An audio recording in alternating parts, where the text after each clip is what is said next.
I'm so hungry right now. I can eat a kid.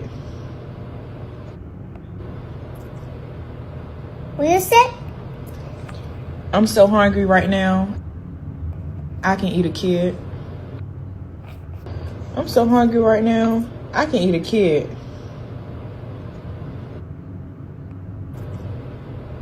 What you say? I'm so hungry right now. I can eat a kid. Kid for you? No, I can eat a kid. Me? Yeah. No.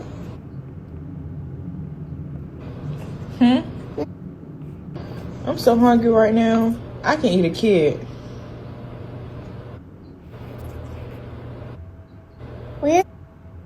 Shalom, shalom, shalom. I want to give all glory, honor, and praises to Yahweh, Bahashem, Yahushai, Bahashem, Rakakwadash. Double honors to the elders and apostles of Great Millstone. Peace, blessing, and salutations to the hopeful elect scattered abroad, teaching His word in truth and sincerity. And you seen the video that I misplayed, right? And you know, some brothers might be wondering why I played this video. Well, it's a trend going on in social media where a parent would ask or a parent would tell their kid, "I'm hungry enough to eat you," pretty much. And it's they get the reaction out of their kids, whatever.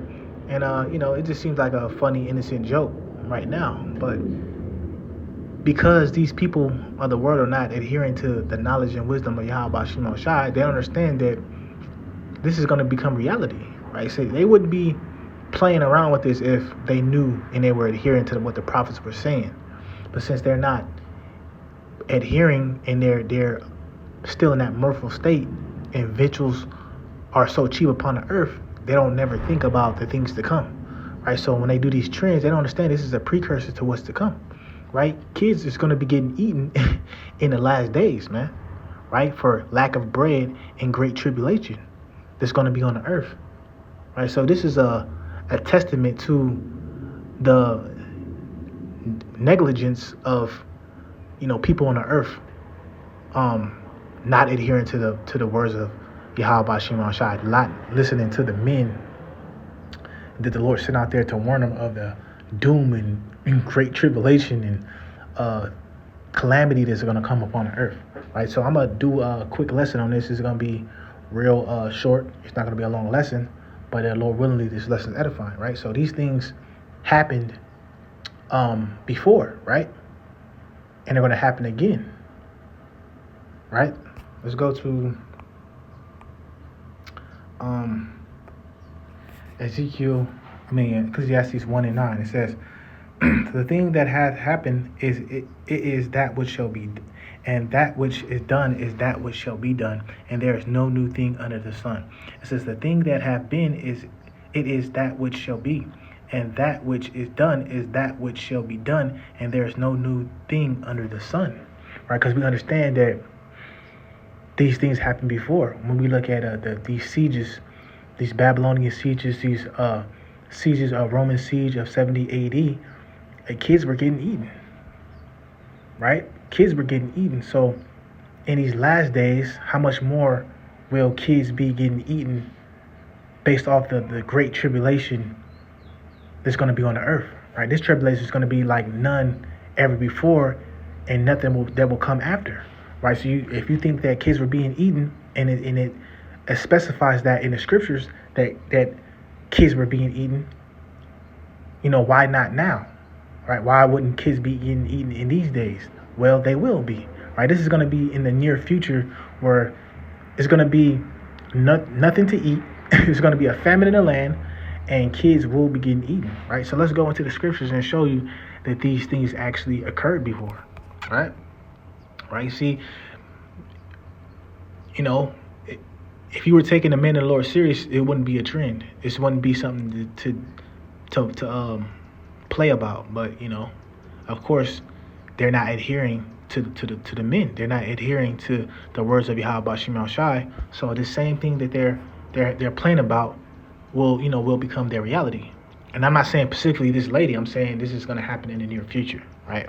So this is Deuteronomy 28:50. It says, a nation of fierce countenance, which shall not regard the person of the old, nor show favor to the young, and he shall eat the fruit of thy cattle and the fruit of thy land until thou be destroyed, which also shall not leave thee, neither corn, wine, oil, or the incense, thy kin or flocks of the sheep, until he have destroyed thee. And these are our enemies, right? These different enemies done this to us, to the Israelites.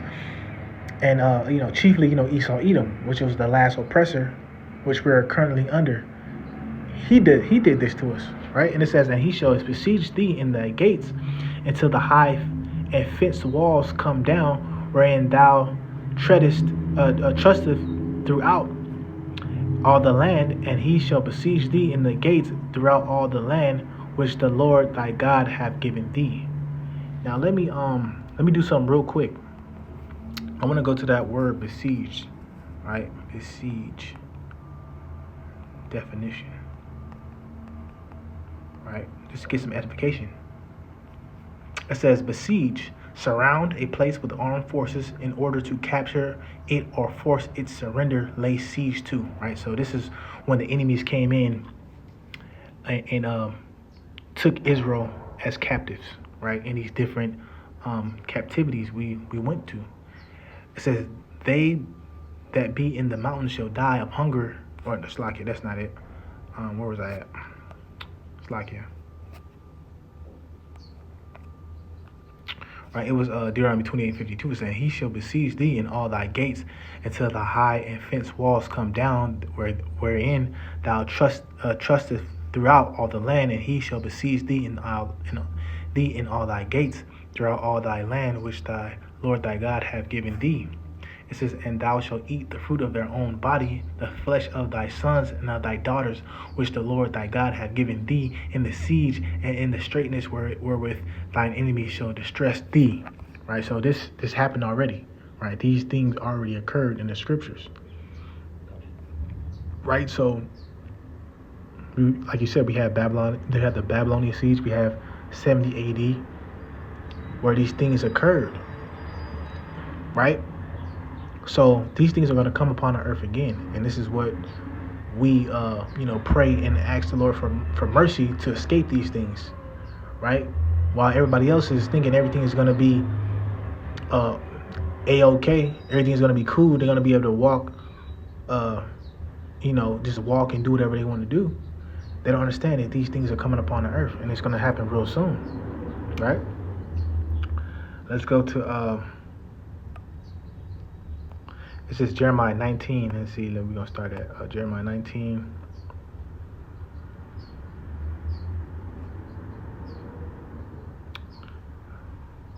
I'm going to start at Jeremiah 19:7. It says, and I will make void the counsel of Judah and Jerusalem in this place, and I will cause them to fall by the sword before their enemies and by the hands of them that seek their lives, and their carcass will I give to be meat for the fowls of the heavens and for the beasts of the earth. And I will make the city desolate in a hissing. Every one that passeth thereby shall be astonished and hiss because of all the plagues thereof. And I will cause them to eat the flesh of their sons and the flesh of their daughters, and shall eat every one the flesh of his friend in the siege and straitness wherewith their enemies, and they that seek their lives shall straiten them. Right? So like I said, this is something that happened before, right? It's coming again. Right? That's why we want to pray, man. We want to ask the Lord to give us mercy for us to have something to eat, because we know those elect men will have something to eat.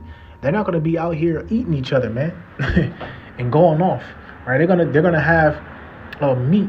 They're gonna have, whether the birds bring them food, ravens bring you grapes and apples and things like that, or whatever, or whether people just give you food. Right? We're gonna have food. The elect men, I would say, are gonna have food. Let's go to Isaiah. All right, Isaiah 65 and 13. It says, therefore thus saith the Lord God, behold, my servant shall eat, but ye shall be hungry. Behold, my servant shall drink, but ye shall be thirsty. Behold, my servant shall rejoice, but you shall be ashamed. Right? So the servant's going to eat. But people who are not hearkening to the voice of the Lord at this point right now, they're going to be the same people eating their kids. Right? So it's not a strange thing that you have, a trend on social media of parents saying they want to eat their children, right? Because they don't understand the Lord is going to make that reality. The Lord is going to make that something that comes to pass, right? Right now, they don't see it, right? It says where there is no vision, the people perish. They don't see these things coming to pass because they're not listening to the prophets who have the vision from Yahweh B'Shem Yahushai, right? Let's go to I want to go to Second Esdras and read some of this. I think I'm gonna start at 15.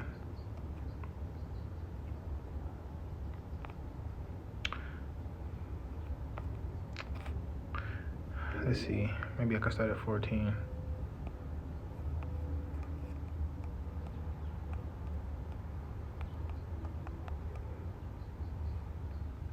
This is Second Esdras 15 and 14. Woe unto the world and them that dwell therein. It says, for the sword and their destruction draweth nigh, and one people shall stand up and fight against another, and swords in their hand. Right, just talking about the sedition, talking about the martial law, talking about race riots that's going to be on the earth at that time. Right, nation shall fight against nation, kingdom against kingdom. It says 2 Esdras 15 and 16, for there shall be sedition among men and invading one another. They shall not regard their kings nor princes, and the course of their actions shall stand in their power. It says a man shall desire to go into cities and shall not be able, for because of their pride the cities shall be troubled, the houses shall be destroyed, and men shall be afraid. And it says a man shall have no pity upon his neighbor, but shall destroy their houses with sword and spoil their goods because of lack of bread and great tribulation. So the citizens of this earth are going to be doing a lot of crazy things because of lack of bread and great tribulation, right? So your neighbor who you would normally have a good relationship with, you're going to start to spoil their goods, take the things that belong to them, and keep it to yourself, all right? Keep it for yourself because of tribulation and lack of bread, right? This great tribulation is going to come on the earth also, right? It talks about it talks about wheat. Wheat for a penny, I believe, bread for a penny, right? And that penny is going into denarius, which is a day's wages, right? So things are going to be so high, so expensive that it's going to take a day's wages to get food, to get bread, to get those victuals, right? And just imagine people who don't have jobs, right? They don't have money to have a day's wages in that time, right? We see that inflation is going up, jobs are being lost, and we know there's going to be no more work for Egypt, right? Sooner or later, people are not going to have jobs to even buy food. So what are they going to do? What do you think they're going to turn to, right? They're going to turn to their newborn, their children, and which is that's crazy, but it's prophesied to happen. This is why we want to be, this is why we want to have a hedge of protection around us and our families in that day, so we don't turn to those things that these heathens and these unbelievers are going to turn to because they don't have the Lord, right? Because they didn't seek the Lord while he was found. They didn't call upon him while he was near, right? And this is why I want to skip to 2 Esdras 15 and 58. It says, they be in the mountains shall die of hunger and eat their own flesh. So, when they're leaving, being those pilgrims, certain people who are leaving to the mountains and to the forest, to the deserts, or whatever they're trying to do to escape calamities and destructions. It says, they that be in the mountains shall die of hunger and eat their own flesh and drink their own blood for very hungry of bread. It says, for very hungry of bread and thirst of water. Right, so they're gonna be so hungry they'll eat their own flesh and drink their own blood. Right. All right, so these are the plagues and the judgments that the Lord is going to bring on earth in that last day, in them latter days, which is near, right? It's near. It's not like something far away, right? We see how the world is being shook up with Trump in the office, and how we're having these trade wars, these tariff wars with these different nations, and it's only going to get worse, right, before it gets better, right? They might seemingly make some type of peace, but we understand that sudden destruction is going to come right after, right? So, this is just a quick video going into that going into that, this TikTok trend that people are seeing on Instagram. So with that, I want to give all glory, honor, and praises to Yahweh Bashim Shai. Until next time, Lord willingly, Shalom.